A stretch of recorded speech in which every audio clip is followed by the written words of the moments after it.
He was telling the story of the way he met his wife, Simone Biles, on our show. And she was also there. And they told this story with so much love in their eyes. And every time they looked at one another, you can tell how beautiful it was to them. But everyone is now twisted and taken that and made it something negative.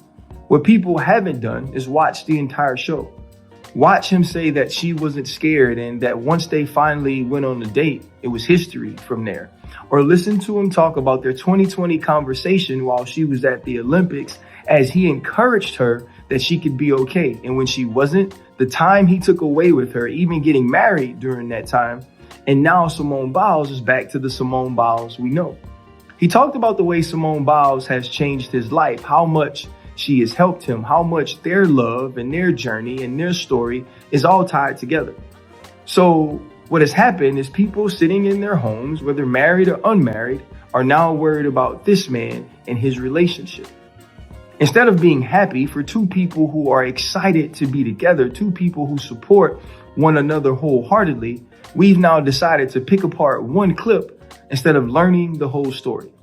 So the moral of the story is this. If Simone Biles is happy, why aren't you? If Jonathan Owens is happy, why do you care how they start or what jokes they make? This is a couple that has found their own way, and they found their way to one another in a very unique fashion.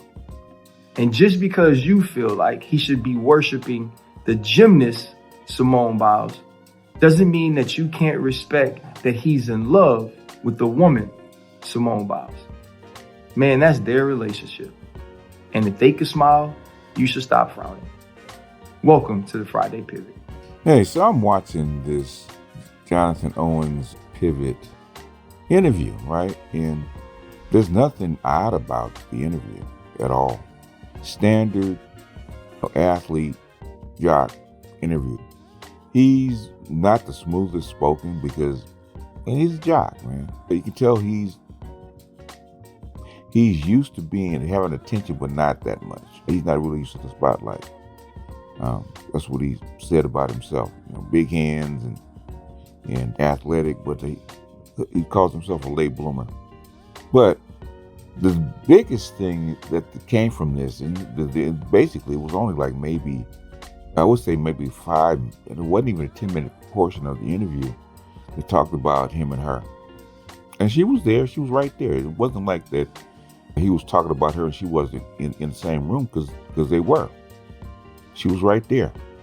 And she confirms everything that he said. Everything that he said about their interaction. She confirmed it. She did message him first. And she says, I know what I like. And I went for it. That's what she said. I messaged him first. I can tell by the way she looks at him and the way they are together. She loves that man's dirty draws. It is what it is. And she would kill for him. I can tell if he was an axe murderer, Simone Biles, we'd be talking about Simone Biles helping him bury the body. That's the thing I always knew about her. Because when she was over there and she got the yips, and she was over there in the Olympics and she couldn't concentrate because she had to be with her man.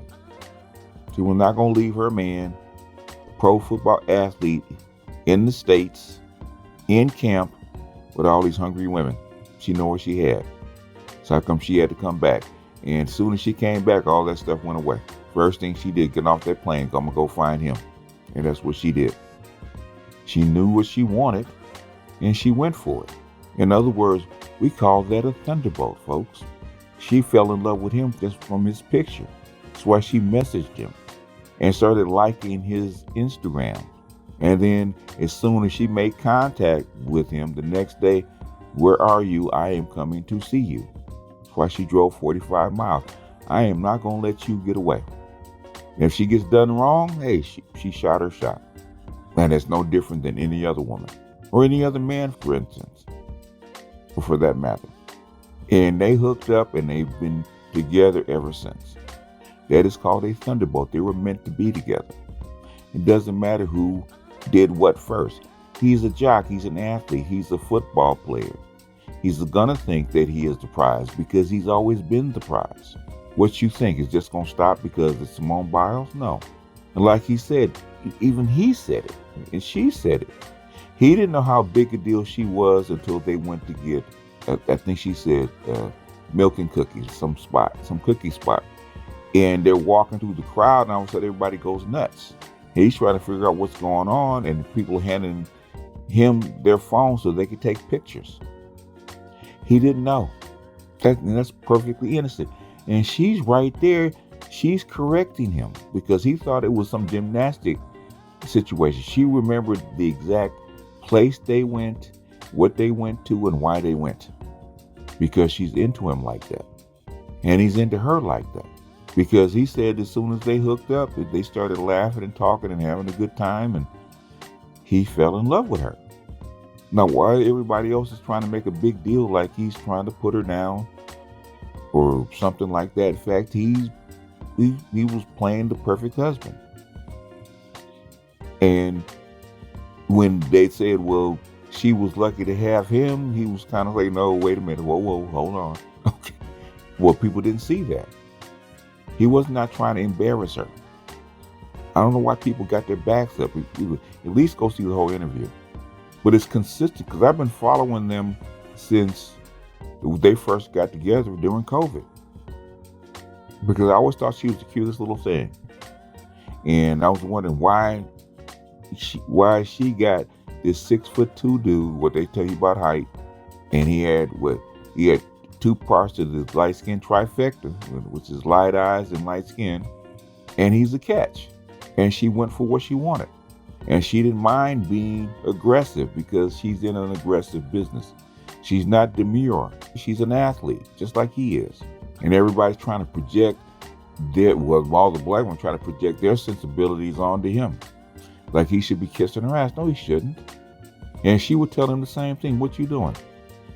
We're together. She's my mate. What does she say?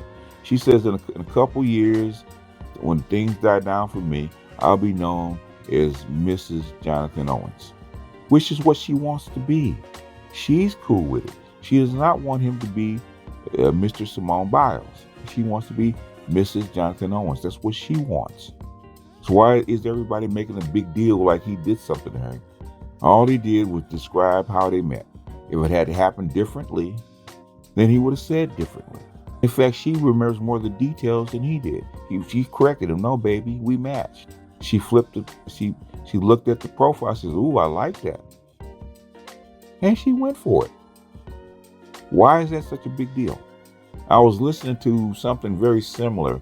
Les Brown was talking about. I think his name was Les. Yeah, Les Brown was talking about him and Gladys Knight and how they met, and he said he was with a publicist, with her publicist, because they're in basically the same kind of business. And he said he's a big fan of Gladys Knight, and he was sitting out front, and he asked could he actually meet her. So Gladys agreed, and he came backstage and into her dressing room, and he met her, and they talked, and they hit it off. And he said, "I appreciate you for seeing me. I will never forget this, blah, blah, blah," right? And as he's getting ready to go, she hands him her number. And she said, "Next time you want to talk to me, don't go through the publicist." And he said the next day they were together for 5 years. That's real life. Not this fairy tale, I'm going to come kiss your ass and I'm going to bow down because you're Simone Biles, because she doesn't see herself that way. And she doesn't want to be seen that way by her husband. She wants a man. She wants a husband, not a fan. And what she got was a husband and a man and not a fan. Because when she comes home, just like when he comes home, Kobe said the same thing. Michael Jordan said the same thing. When they outside the house doing their thing, Michael Jordan, Kobe Bryant, Magic Johnson, I am that when I'm outside the house. When I'm inside the house, I'm a regular person. I don't want all that stuff in my house. I'm a regular person inside my. I want a regular life inside my house. So does she. Look at the way they look at each other. Look how big a fan she is when he's playing. Look how big of a fan he is when she's doing it. He defended her. Now, like, you ain't gonna go after my wife. There was some things that was going on with her in the Olympics. He stood up. No, that's my wife you're talking about. It's my girl. So why is everybody making this big deal? This has been consistent since the first time they met. This is not new. So why everybody getting upset about them telling the truth? That's why y'all have to calm down. This girl power, girl empowerment. You belong to me, and the only position that a black man should have with a black woman is on his knees kissing her ass. Come on. Y'all knock it off. Especially y'all, you educated fours. You're educated fours. You're not Simone Biles. You can't get a Jonathan Owens, and you know it. You ain't gonna get no 6'2", light brown eyes, brown, light skin athlete that plays football. That ain't you. And as one lady said, the reason y'all mad is because the short, little, dark skinned black girl. She's not those 6-foot runway model. She's not Giselle. She's not a black Giselle. She's not a big booty model. She's a regular dark-skinned girl. She has extraordinary talent. The thing is, as far as look, she's ordinary. I mean, she's cute. She's a 6. She's not an 8, 9, or 10.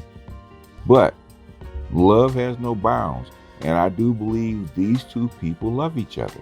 And I see the way she looks at him. She's ecstatic.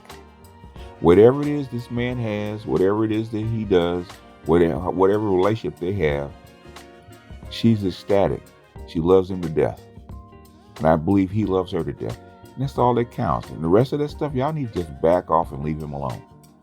Back off and leave her alone. Because trust and believe, y'all keep fucking with that man, you're going to have to hear from her.